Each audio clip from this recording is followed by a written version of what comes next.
प्रबंधक हैं, कोई मैनेजर हैं तो कौन है? वो मेरे ठाकुर जी हैं, सब प्रबंध कर देते हैं। इतने अच्छे प्रबंधक कोई संसार में नहीं है। और सुखदेव जी ने बहुत सुंदर ध्यान की पद्धति बताते हुए ये भी कहा कि जैसी आपके मन में भावना हो, कामना हो, उसी प्रकार देवी देवताओं का पूजन करो। रूप की कामना है, गंधर्वों का पूजन कर लो।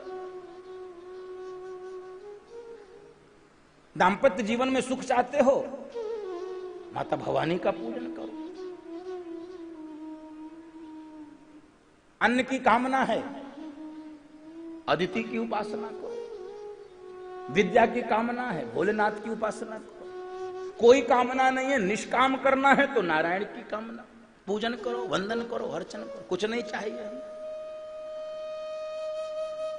गीता में भगवान कह रहे हैं कर्मण्येवाधिकारस्ते मा फलेषु कदाचन। नहीं चाहिए।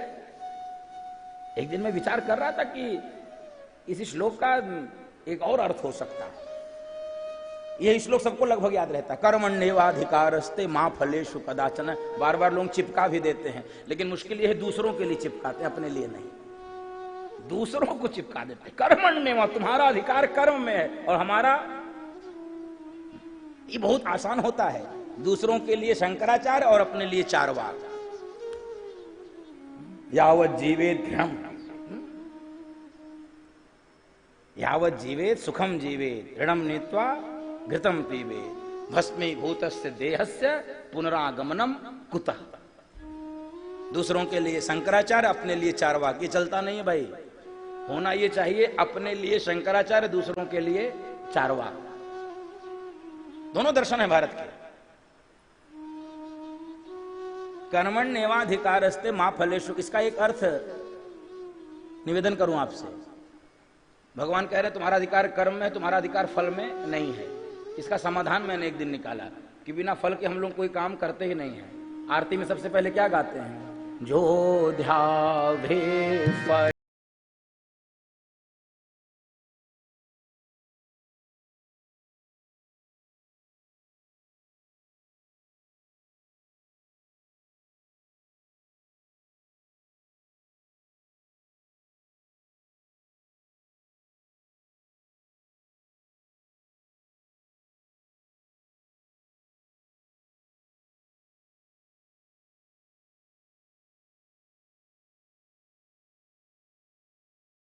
आरती में सबसे पहले क्या गाते हैं? जो ध्यावे फल।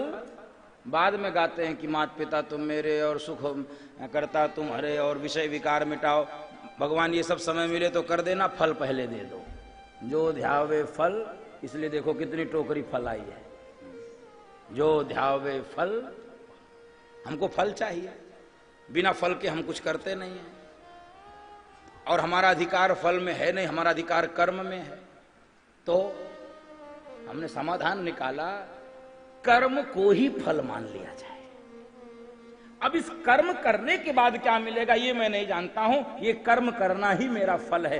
कथा सुनने के बाद क्या परिणाम होगा ये मैं नहीं जानता हूं। कथा सुनकर आनंद हो रहा है, यही मेरा फल है। इससे ज्यादा फल की कोई अपेक्षा नहीं है, कोई आकांक्षा नहीं है। कथा सुनना ही फल है। मंत्र जप करने से क्या होगा बाद की कोई चिंता नहीं। मंत्र जप करना ही फल है। मंत्र यज्ञ करने के बाद क्या होगा हमको इससे लेना देना नहीं है। यज्ञ करना ही फल है। कर्म ही फल हो जाए, फिर फल की अपेक्षा और आकांक्षा नहीं रहती है, नहीं रहती। प्रश्न अब दूसरा है, निष्काम अथवा सकाम पूजन जरूर करना चाहिए।